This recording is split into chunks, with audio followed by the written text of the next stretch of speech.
सबसे पहले जो हम बात करेंगे जेबीटी भर्ती को लेकर, क्योंकि जेबीटी का जो मामला है वो प्रदेश में करीब 4 साल होने वाले हैं, लेकिन जेबीटी की भर्ती जो है वो अभी तक सही मायने में नहीं हो पाई है। और इसी के साथ अगर देखा जाए तो आज सुप्रीम कोर्ट में जेबीटी का मामला लगा था। राजस्थान का ये मामला जो है वो सुप्रीम कोर्ट में आज सुनवाई इस पर होनी थी, और इस पर जो है वो काफी बहस हुई एनसीटी की तरफ से। और इसके साथ ही यहाँ पर अगर हम देखें तो एनसीटी और एमएचआरडी की ओर से अपनी अपनी दलीलें सुप्रीम कोर्ट के सामने रखी गई, और एनसीटी और एमएचआरडी जो है वो बीएड के फेवर में सुप्रीम कोर्ट तक गए थे। हिमाचल सरकार भी सुप्रीम कोर्ट के इस फैसले का इंतजार कर रही थी कि वहां पर जो है वो राजस्थान के इस केस पर क्या जो निर्णय है वो लिया जाता है। लेकिन आज काफी लंबी जो है वो इस पर बहस हुई, और उम्मीद ये लगाई जा रही थी कि सुप्रीम कोर्ट आज अपना फैसला सुनाएगा। लेकिन इस पर जो है वो सुप्रीम कोर्ट ने अब ये कहा है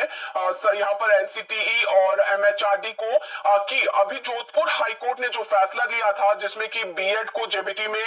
पात्र नहीं माना था, उस फैसले पर कहा है कि इस पर स्टडी करनी होगी और इस पूरे मैटर को जो है वो समय देना होगा कि आखिर जो है वो जोधपुर हाईकोर्ट ने ऐसा डिसीजन क्यों लिया। यानी कि अब सुप्रीम कोर्ट की ओर से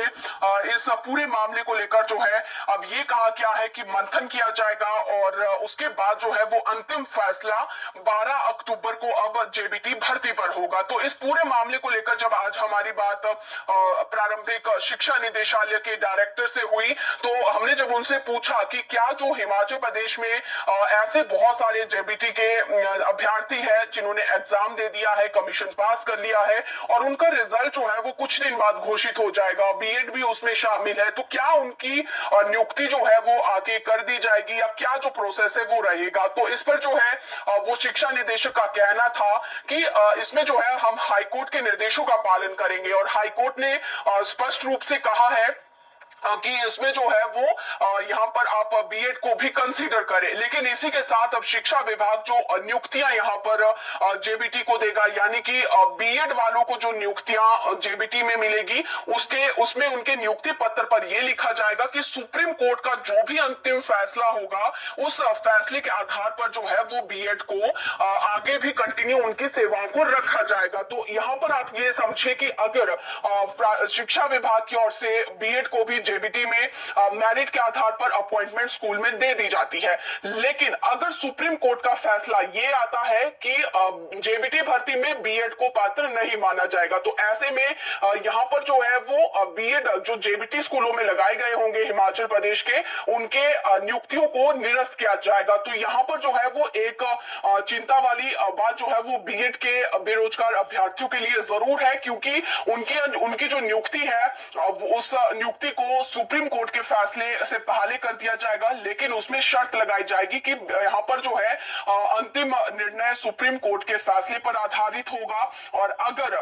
सुप्रीम कोर्ट ने यहाँ पर जो है वो बीएड को जेबीटी में पात्र नहीं माना तो ऐसे में बीएड की नियुक्तियां निरस्त की जाएगी। तो ये एक बड़ी अपडेट जो है वो यहाँ पर जेबीटी भर्ती को लेकर थी, और इसी के साथ जेबीटी का जो रिजल्ट है वो इसी हफ्ते या फिर अगले हफ्ते घोषित कर दिया जाएगा, क्योंकि कमीशन की ओर से भी एक यहाँ पर जानकारी शिक्षा विभाग से मांगी गई थी, और ये जानकारी कमीशन ने मांगी थी कि जितने भी बीएड के मेरिट में आने वाले अभ्यर्थी हैं उनके टैट को किस तरह से जो है वो यहाँ पर मान्य माना जाए, क्योंकि बहुत सारे ऐसे बीएड वाले अभ्यर्थी हैं जिन्होंने टैट पास किया है, लेकिन उन्होंने 1 to 5 यानी कि पहले से 5वीं वाले बच्चों को पढ़ाने वाला जो एक टैट परीक्षा होती है उसे पास नहीं किया है, बल्कि बहुत सारे ऐसे हैं जिन्होंने 8th तक जो है वो टैट पास किया है। तो ऐसे में 1 to 5 वाला टैट पात्र माना जाए या फिर क्या किया जाए, इस पर क्लैरिफिकेशन जो है वो शिक्षा विभाग से मांगी थी, और शिक्षा विभाग का ये कहना है कि 3 और 4 दिन में इस क्लैरिफिकेशन को कमीशन को भेज दिया जाएगा, और उसके बाद जो है वो रिजल्ट यहाँ पर जेबीटी का निकाल दिया जाएगा। तो एक ये जेबीटी को लेकर आज अपडेट थी जिससे हमने आपको अवगत करवाया कि अब जेबीटी भर्ती को लेकर जो है वो बीएड बीएड को झटका लग सकता है, क्योंकि अगर सुप्रीम कोर्ट ने फैसला सुना दिया कि जेबीटी में बीएड को पात्र नहीं माना जाएगा तो हिमाचल प्रदेश में भी उन ऑर्डर्स को माना जाएगा और बीएड की जितनी भी नियुक्तियां होगी उन्हें निरस्त किया जाएगा। तो एक ये अपडेट थी। और इसी के साथ अब बात करते हैं एनटीटी को लेकर। तो एनटीटी भर्ती को लेकर जो है वो ये कहा जा रहा है कि एनटीटी के